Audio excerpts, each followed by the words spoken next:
Hey, paisanos, it's the Super Mario Brothers Super Show! The original Mario avoided dialogue. But when the voice shifted to a full-featured movie protagonist, for many fans it felt wrong and out of place. Oh hey, I need to see the princess. It's an emergency. Now I'm going to show you that the old Mario wouldn't survive the new role. Here we go! Super Mario Bros. Debuted on the NES in 1985 without a backstory. It was just a fun game. There was no spoken dialogue, no catchphrases like "It's me!" It's me, Mario! Just sound effects and text. It was only when the game became popular that Nintendo started thinking about giving the character a voice, which came in the kids' TV show in 1989. Holy cannoli, kids, I'm Mario, and I'm telling you, if you're not watching the Super Mario Bros. Super Show, you're gonna turn into a Goomba! Voiced by wrestler Captain Lou Albano, Mario, and then his brother Luigi, was a plumber from Brooklyn, New York. Albano's New Yorker accent became Mario's voice of that era. We always say, neatness counts. Don't worry, Princess. Luigi and me will climb that mountain before you can say spaghetti and meatballs. And it was Ronald B. Rubin who gave the Italian flair to Mario in 1992. Welcome to Mario Teaches Typing! On your mark, get set, go! Quite different to Albano's gruff sound. The Mario, swing your arms from side to side. The inconsistency of sound continued with 1993 Super Mario Bros. Movie, in which Bob Hoskins followed the Albano's footsteps.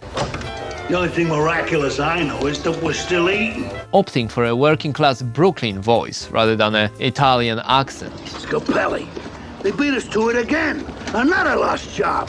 Mario was a New Yorker first, and the voice served that era. See you later, alligator! Until Charles Martinet came on with a new sound. Hello, everybody. It's me, Charles. Woohoo! 1995 Mario's Game Gallery is the first to feature Martinet's voice as Mario.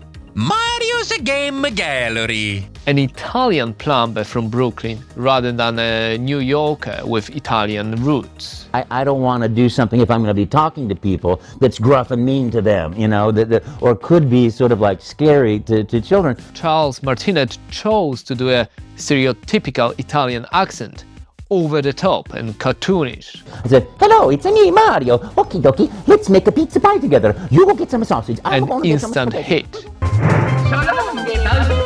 Mario didn't really speak in full sentences. There was no dialogue, no monologues. Mario was transformed, but the personality and voice were minimal by design. Spaghetti. Ravioli. Over the decades, Mario became a voice that everyone knew, as important as the mustache and the red hat. So, when a new movie was announced, everyone expected the actor to voice the character once more. Nintendo and the studios had a different idea, and they cast Chris Pratt instead. Who will be played by Chris Pratt. He's so cool. Martinet said that, yeah, he could do the voice, but instead, they made him an ambassador for the brand and he stepped down from the role altogether. And I'm stepping into a brand new role as the Mario ambassador. Woohoo! Yes, Mario's voice changed since the beginning, but Martinet's portrayal was the most recent and well-known one. That's where the truth had to be said out loud. The iconic voice didn't fit with the new storytelling. Catchphrases, funny one-liners, and over-the-top tone worked great for the games. Oh yeah, Mario time! But for a 90-minute narrative film, this could get boring and annoying very quickly. The movie aimed to be an origin story that worked for kids and adults, banking on the nostalgia, of course. It's perfect! Mario had to be a developed protagonist rather than a single catchphrase caricature. You're about to pick on someone your own size. Plus, in the modern era, these sort of stereotypical fake accents in movies are kind of fading out. Stop speaking Italian! Although It's Me, Mario still can work as a funny catchphrase in the game, it wouldn't really work if Chris Pratt put that flair on for the movie. It's me, Mario. The filmmakers felt that Chris Pratt had the charisma to pull off the change.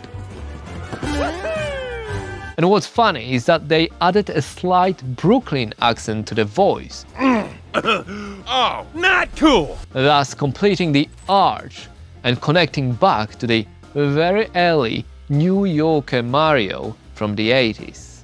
If I stepped on a dime, I could tell you if it's heads or tails. The change of voice from over-exaggerated Italian stereotype to Chris Pratt sidestepped any criticism about the representation and accent imitation. Because some people criticized Mario's Italian accent in the past, and rather than opening this can of worms, they opted for transformation. And because Mario's voice was so iconic, they implemented a radical change. Oh, what? I'm a cat? Ah! You got the cat box!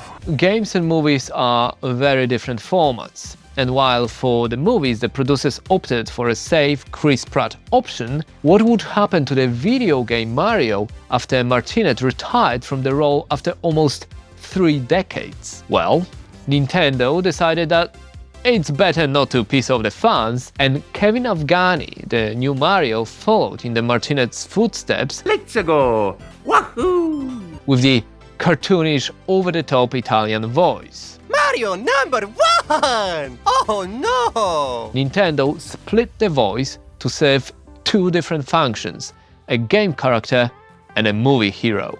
80s rough and gruff Mario didn't really work for kids' games. Hey, how you doing? You know, I'm under your sink, maybe too much is showing. Don't bother me. Nintendo then opted for something more fun and appropriate. Hello! But after the decades, these kids grew up and in the new storytelling formats expected a bit more maturity, character depth and emotion. Mario's voice had to juggle all of it, the silliness and the seriousness, the stereotype, but also an understanding of modern sensitivities. It changed because it wasn't about the sound, but the function of it. And while the movie took a new direction, the games retained the joyful energy we all grew up with. Thank you so much for playing my game!